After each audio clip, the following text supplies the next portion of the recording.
வல்ல என் அப்பன் சிவனே போற்றி, என் தாய் பராசக்தியே போற்றி, என்னை வாழ வைத்து கொண்டு இருக்கும் கணக்கம்பட்டி ஐயாவே போற்றி.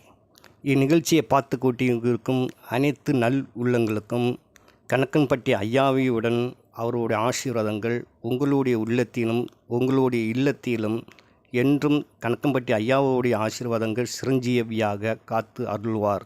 இந்த நிகழ்ச்சியை பார்த்து கொண்டிருக்கும் அனைத்து அன்பு உள்ளங்களுக்கும் இந்த சிறுவனியின் ஒரு சிறு விஷயங்களை தங்களிடம் பகிர்ந்து கொள்ள நான் விரும்புகிறேன்.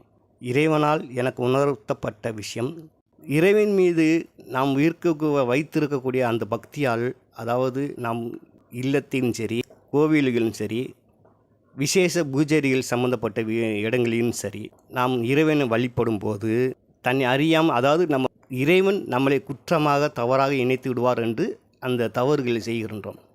ஆனால் அந்த எதை நம்ம செய்கிறோமோ அதுதான் மிகப்பெரிய குற்றமாக இருக்கிறது. அன்றாடம் நாம் வீடுகளில் எல்லோரும் பூஜை பண்ணுகிறோம், அதாவது இறைவன் வழிபாடு செய்கின்றோம்.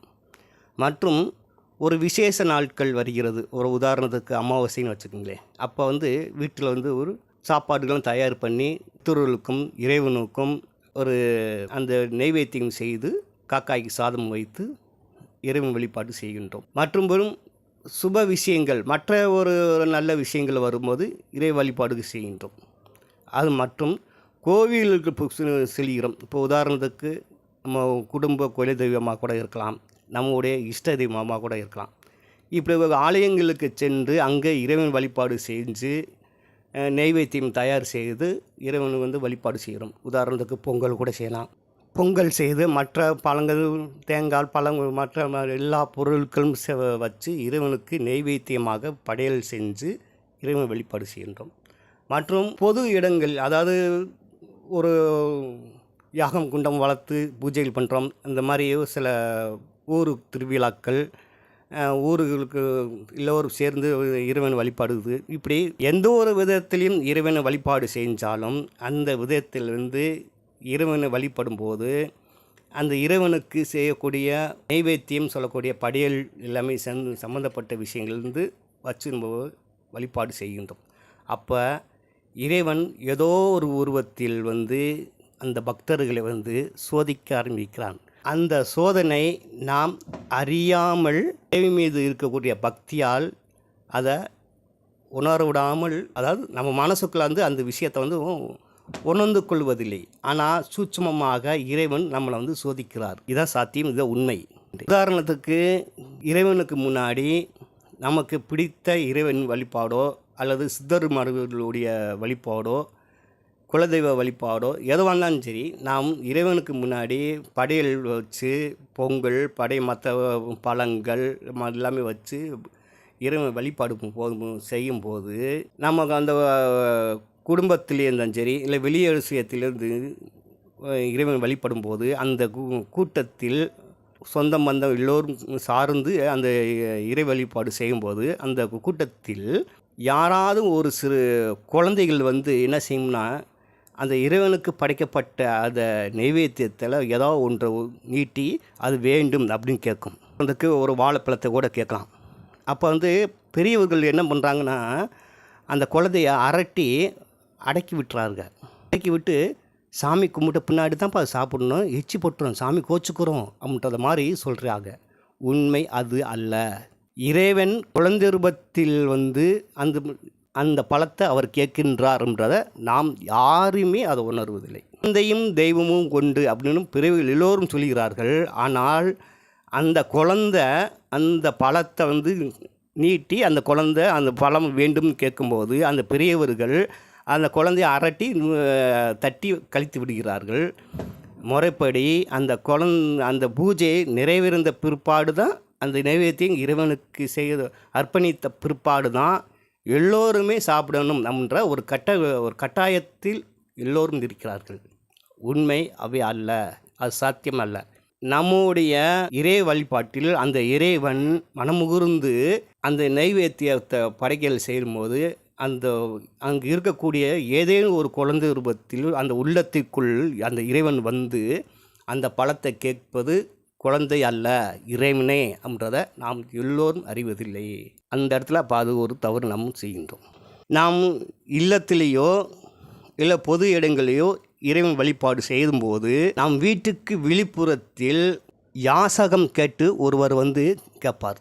அப்போ பூஜை நடந்துக்கிட்டு இருக்கும்போது அதை தாமதமாக சென்று பிறகு வாங்க அப்படின்றத மாதிரி சொல்லி அந்த யாசக கேட்பவரை கழித்து விட்டுருவோம்.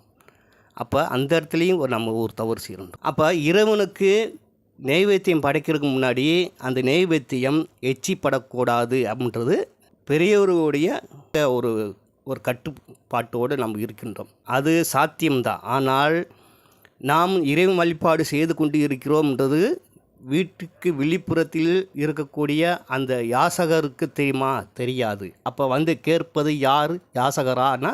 இல்லை. யாசக ரூபத்தில் இறைவனே வந்து அதை கேட்கின்றார் என்றதா உண்மை. ஆனால் குடும்பத்தில், அதாவது அந்த பூஜையில் கலந்து கொள்ளக்கூடிய பெரியவர்கள் எல்லோரும் செய்யக்கூடிய ஒரு தவறு, முறைப்படி அந்த இறை வழிபாடு பூர்த்தி அடைந்த பிற்பாடு தான் அந்த நெய்வேத்தியத்தை வந்து மற்றவர்களுக்கு கொடுக்கணும் என்ற நிபந்தனையில் எல்லோரும் இருக்கிறார்கள். ஆனால் அது தவறு. யாசகம் யார் வந்து கேட்கிறார்கள்? நம்முடைய பார்வைக்கு அவர்கள் வந்து ஒரு யாசகராகத்தான் நமக்கு இருக்கும். ஆனால் அந்த யாசகர்கள் ரூபத்தில் இறைவனே வந்து கேட்கின்றார் தான் தான சேர்ந்தது, அதான் உண்மை. ஆனால் பெரியவர்கள் எல்லோரும் அந்த இடத்தில் நம்முடைய அறிவு நிலையே அந்த இடத்துல முடக்கப்படுகிறது. யாசகம் கேட்டு வரும்போது, அதாவது அந்த இடத்துல அந்த பூஜையில் வந்து முழுமை அடையாத நிலையில் இருக்கும்போது வீட்டுக்கு வெளிப்புறத்தில் ஒருத்தர் யாசகம் கேட்டால், ஒன்று வெளிப்புற மிக பணிவான ஒரு நிலையில் சற்று இருங்கப்பா, இந்த பூஜை நடந்துக்கிட்டு இருக்குது, அதை முடிந்தவனுக்கு உங்களுக்கு தருகிறோம்ன்ற மாதிரி சொல்லணும். நீ சென்று பிறகு அப்புறம் வாங்க அப்படின்ற மாதிரி ஒரு நிலையில் வந்து ஒரு சொல்லுவாங்க. ஒரு கம்பீரமான ஒரு நிலையில் சொல்கிறது ஒரு சிலர் வந்து சொல்வார்கள். ஆனால் அது தான சார்ந்தது அல்ல. மிக பணிவான ஒரு நிலையில் அந்த யாசகரிடம் சற்று இருப்பா, கொஞ்சம் ஒரு நிமிஷம் பொறுங்கப்பா, அந்த பூஜை முடிய போகிறது, பூஜை முடிஞ்சோடனே நெய்வேத்தியத்தை வாங்கிட்டு போகலாம் அப்படின்ற மாதிரி சொல்லலாம். அப்படி இல்லைன்னா அந்த பூஜையில் இருக்கக்கூடிய ஏதேனும் ஒரு பொருளை எடுத்து அவருக்கு கொடுப்பதனால் இறைவன் எந்த விதத்திலுமே நாம் மீது இருக்கக்கூடிய பக்தியை ஒரு குற்றமாக எடுத்துக்கொள்ள மாட்டார்ன்றத தான சிறந்த உண்மை அது. அப்போ யாசக ரூபத்தில் வந்திருக்கிறது யாருன்னா இறைவனே. நம்முடைய இறை வழிபாட்டில் இருக்கக்கூடிய அந்த நைவேத்தியத்தை இறைவன் வந்து கேட்கின்றார்ன்றத உண்மை. மற்றும் வேறு ஒரு சூட்சும இறைவன் வந்து நம்மளை சோதிப்பார். அது எப்படி அப்படின்னா, உதாரணத்துக்கு நம்ம அந்த நெய்வேத்தியத்தை படையல் செய்து இறைவன் வழிபாடு செய்து கொண்டு இருக்கும்போது வீட்டுக்கு வெளிப்புறமோ, உதாரணத்துக்கு காக்கா ரூபத்தில் கூட வந்து அது கூவும். காக்கா வந்து காரும், கான்னு கத்தும். அப்போ உடனே அந்த பூஜையிலேருந்து நிறைவேற்ற பிற்பாடு தான் நமக்கு காக்காக்கி சாதம் வைக்கும்ன்றது சாத்தியமல்ல. காக்கா குரல் கொடுக்குதுன்னா அந்த இடத்தில் நாம் சுதாரிக்க வேண்டிய ஒரு விஷயம், இறைவன் அந்த நைவேத்தியத்தை ஏற்றுக்கொண்டார், படையலை கேட்கின்றார் என்றத உண்மை. உடனே அந்த இடத்துல அந்த காக்காக்கு எடுத்து கொண்டு போய் அந்த காக்காக்கு அந்த நைவேத்தியத்தை படையலை எடுத்துகிட்டு போய் காக்காக்கு வைப்பது தானே சிறந்தது. பூர்த்தி அடைந்த பிற்பாடு தான் கொடுக்கும்ன்றது சாத்தியம் அல்ல.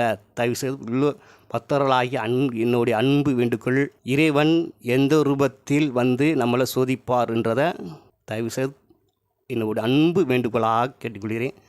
புரிந்து கொண்டு அந்த சூட்சுமங்களை, இறைவனுடைய சூட்சுமங்களை புரிந்து அன்பாக அந்த குழந்தை ரூபத்திலும் வந்து அந்த நைவேத்தியத்தில் இருக்கக்கூடிய பொருளை கேட்கலாம். உடனே அந்த குழந்தைக்கு எடுத்து கொடுங்கள், அது குற்றம் ஆகாது. வீட்டுக்கு வெளிப்புறத்தில் யாசகர் வந்து யாசகம் கேட்கும்போது ஏதேனும் ஒன்றை அந்த யாசகருக்கு கொடுங்கள், அதுவும் குற்றம் அல்ல. மற்றும் வீட்டுக்கு வெளிப்புறத்திலேயோ வெளியில் எங்கே நம்ம இறைவன் வழிபாடு செய்து அந்த நைவேத்தியத்தை செய்து கொண்டு இருக்கிறோமோ அந்த இடத்தில், உதாரணத்துக்கு காக்கா ரூபத்தில் கூட வந்து காக்கா வந்து குரல் கொடுக்கும், நான் வந்துட்டேன் அப்படின்னு எச்சரிக்கை கொடுக்கும், குரல் கொடுக்க வந்துட்டேன் எனக்கு கொடு அப்படின்னு இறைவன் கேட்குறாரு. அதை அந்த மாதிரி ஒரு சில சூட்சுமங்கள் நடக்கும்போது அதை நாம் மனதளவில் அதை உணர்ந்து உடனே அதை குழந்தைகளுக்கு இருந்தாலும் சரி, யாசகராக இருந்தாலும் சரி, அதாவது பறவைகள் அப்படின்னு சொல்லக்கூடிய மற்ற பிராணிகள், அது காக்கா ரூபத்திலையும் வரலாம், நாய் ரூபத்திலும் வரலாம், மற்ற எந்த ஜீவராசி ரூபத்திலையும் அது வரலாம். குரல் கொடுக்க ஆரம்பிச்சிடும். கொடுத்தா உடனே அவர் அந்த இதை எடுத்து அர்ப்பணிக்கணும். அப்படி அர்ப்பணித்தாதான் இறைவன் நாம் மீது உண்மையான பக்தியை அருள் ஆசீர்வாதங்கள் கொடுப்பான்றது ஸ்தான சிறந்தது. நாம் இறைவன் மீது இருக்கக்கூடிய பக்தியால் அந்த பூஜைகள் பூர்த்தி அடைந்த பிற்பாடு தான், அந்த நைவேத்தியம் இறைவனுக்கு படைத்த பிற்பாடு தான் மற்ற எல்லோரும் அதை அருந்த வேண்டும்ன்றது தான சிறந்தது என்று எல்லோரும் நினைத்து கொண்டு இருக்கிறார்கள். ஆனால் உண்மை அது அல்ல. இறைவனுடைய சூட்சமங்களை தயவு செய்து என்னுடைய அன்பு வேண்டுகோளால் உங்களுடைய பணிவோடு கேட்டுக்கொள்கிறேன். இறைவனுடைய சூட்சமங்களை தயவுசெய்து எந்த ரூபத்தில் அவர் உணர்த்துவாங்கன்றதை புரிந்து நம்ம செயல்பட்டால் இறைவனுடைய அனுகிரகங்கள் என்றும் நமக்கு கண்டிப்பாக இருக்கும். இந்த நிகழ்ச்சியை பார்த்து கொண்டிருக்கும் அனைத்து நல் உள்ளங்களுக்கும் தெரியப்படுத்திக் கொள்கிறேன். இந்த சிறுவனுடைய என்னோட அனுபவ ரீதியாக இறைவன் எனக்கு அர்ப்பணிக்கப்பட்ட விஷயங்களை தங்களிடம் பகிர்ந்து கொள்கிறேன். இந்த நிகழ்ச்சியை பார்த்து கொண்டிருக்கும் அனைத்து நல் உள்ளங்களுக்கும் உங்களுடைய உள்ளத்திலும் உங்களுடைய இல்லத்திலும் கணக்கம்பட்டி ஐயாவுடைய ஆசீர்வாதங்கள் என்றும் நின்றும் உங்களுக்கு நிச்சயமாக கிடைத்து கொண்டிருக்கும். இந்நிகழ்ச்சியை அடுத்தடுத்து தொடர்ந்து பார்த்து கொண்டே வாருங்கள். உங்களுக்கு இறைவனுடைய அனுகிரகங்கள் என்றும் நிச்சயமாக கண்டிப்பாக இருக்கும்.